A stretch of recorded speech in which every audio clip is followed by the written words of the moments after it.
प्याली गोश्त। बेटा, ये एक प्याली गोश्त जमाल मोची के घर दे आओ। अब्बा जान का हुक्म सुनकर मैं हैरान हुआ। इस वक्त उम्र 12 साल थी और मैं छठी जमात में पढ़ता था। मैंने जवाब में इनसे कहा, लेकिन अब्बा जान, आज तो ईद का दिन है, हर घर में गोश्त मौजूद है। सब लोग एक दूसरे के घरों में गोश्त पका रहे थे। हमने कुर्बानी की है, लेकिन इसके बावजूद हमारे रिश्तेदार, दोस्त और पड़ोसी हमारे घर में गोश्त दे दे कर जा रहे हैं। फिर आप ये एक प्याली सालन उसे क्यों भेज रहे हैं? बेटे, वो अकेला है, कोई आगे ना पीछे। अव्वल तो कोई उसे देगा नहीं, क्योंकि उसके यहाँ से कौन सा किसी को गोश्त मिलेगा। दूसरे, कोई गोश्त देगा भी तो वो उसे न जाने कब पकाएगा। कम अज़ कम इस वक्त तो उसके पास सालन की सूरत में गोश्त होगा नहीं।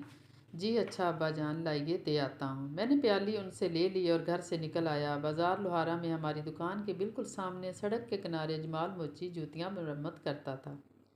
गली में एक छोटी सी कोठरी थी, वो इसी में रहता था।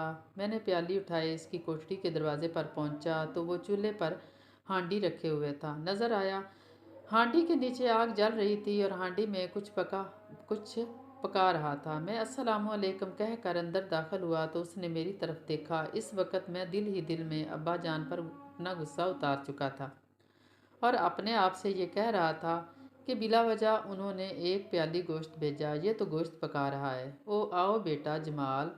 जमाल ने फौरन कहा, क्या पका रहे हैं जमाल चचा? बाजार के सब बच्चे और बड़े उसे जमाल चचा कहते थे। बस बेटा, पका क्या रहा हूँ? मसूर की दाल पका रहा हूँ। मुझे हैरत का झटका लगा। मैंने फौरन कहा, जी क्या कहा, दाल पका रहे हैं? लेकिन आज तो ईद का दिन है और हर घर में गोश्त ही गोश्त मौजूद है। सब लोग गोश्त भून रहे हैं। सुबह से ये वक्त आ गया बेटा, किसी ने मुझे गोश्त नहीं भेजा। जब मैं इंतज़ार कर कर के थक गया तो बाज़ार से दाल ले आया और अब उसे पका रहा हूँ।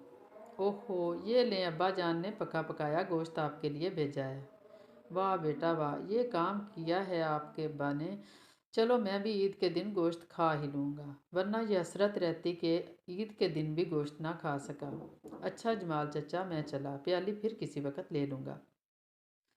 ठीक है। मैंने घर आकर अब्बा जान को मसूर की दाल वाली बात बताई तो अब्बा जान के साथ अम्मी जान और छोटी बहन भी हैरान हुए बगैर ना रह सकी। अम्मी जान ने फौरन कहा, तब तो एक छोटी सी प्याली में हमने बहुत कम गोश्त से भेजा है। हाँ भाई, एक बड़े बर्तन में गोश्त उसे दे आओ ताकि वो खूब पेट भर कर खा सके। जी अच्छा, जल्द ही मैं दोबारा जमाल चचा को की कोठड़ी में दाखिल हुआ। जमाल चचा, अम्मी जान ने और ये गोश्त आपके लिए भेजा है। वाह भाई वाह, मज़ा आ गया। चलो, अपनी भी ईद हो गई, इसने खुश होकर कहा। आज से 58 साल पहले, 58 या 59 साल पहले का वाक़या है, लेकिन वो प्याली मेरे लिए एक सबक बन गई, सारी ज़िंदगी का सबक, कभी ना भूलने वाला सबक। बचपन में जो बात ज़हन में नक्श हो जाती है फिर वो निकल नहीं पाती, बस वही प्याली आज भी मेरे दिमाग में मौजूद है और आज मैं महसूस करता हूँ बच्चों को तरबियत देने का ये एक बेहतरीन तरीका है।